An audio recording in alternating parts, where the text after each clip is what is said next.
بسم الله الرحمن الرحیم. زما پاکستانیانو ورونو څنګه تاسو ته پته ده عمران خان لانګ مارچ اعلان وکړو او د لاهور نه راووتو او را روان دی اروپرو سزګي ته را رسېدلی دی. نو د هغې په پارټۍ کې چې کوم دننه نستوڼي مارچ ورته وایي هغه کسان اوس روپرو بار ته راوځي لکه فیصل واډوا په شانتې. او دویمه خبره ده عمران خان یوه خبره کوي صرف چې به د الیکشن اعلان وکړه بس موږ سره خبره کوو.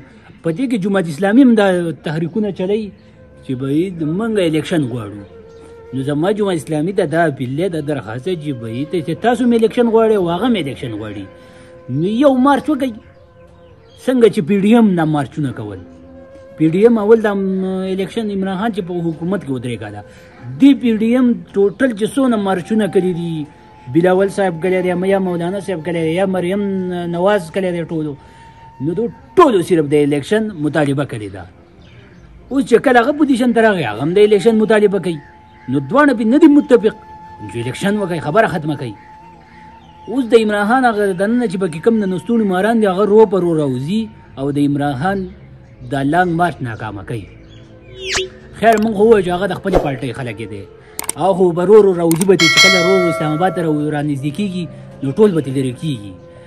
خو موږ حیران دا یو چې اپوزیشن والم دا خبره کوي چې لانګ مارچ خو نه دی دا چلی وغه چلی. نو د ما پی ټي آی کارګنانو ته دا دغه دی چې بهی دا ټوټل په دې دباو کې را نه شئ. خو اسلام آباد د دې د حکومت نه رانه ثناء الله دی او نه د دې پی ډي ایم د حکومت دی دا د اسلام آباد د 22 کروڑ عوامو دی. بالکل چې اسلام چې عمران خان کم ځای ته ځي هغه ځای ته د هغه جمهوریت حق دی که ډي چوک ته ځي که پارلیمنت مخې ته ځي که د عدالت مخې ته ځي که هر ځای ته ځي دا د هغه جمهوري حق دی. دو اوس حکومت په دې یریږي ځکه چې تھرډ پارټي چې کومه وه ټولې دنیا ته پته وه. کله چې عمران خان مخکې لانګ مارچ کړی نو تھرډ پارټي کوشش کړی چې یاره دا دې رامنې کړی شي. اوس چې تھرډ پارټي ووتله مینه چې بهی موږ ته سیټ ته کوي تاسو خپل کار کوئ. نو حکومت ځکه اوس به دغه دی په دباو کې دی چې تھرډ پارټي خو زموږ نه ووته نو د دې کوشش به څوک کوي. نو بهی د دې اسانه طریقه دا ده چې د الیکشن اعلان وکړه بس هغه الیکشن غواړي. ګوره سراج صاحب الیکشن غواړي عمران خان الیکشن غواړي مولانا صاحب ته وګوره 3 کاله د چغې ووایي چې ما د الیکشن وکړئ. مریم نواز چغې والي چې الیکشن دی وکړي بلاول چغې والي چې الیکشن دی وکړي خو الیکشن وکړه نو اوس اعلان وکړه نه بس دی نور پکې څه کې چې ټول ملک الیکشن غواړي چې خبره ختمه ده. نور د دې هېڅ حل نشته چې یاره دا یا عمران خان بیرته حکومت ته راځي دا یې حل هم دا یې نه دی حلو بس الیکشن یې واحد حل دی او الیکشن دی وشي. والسلام.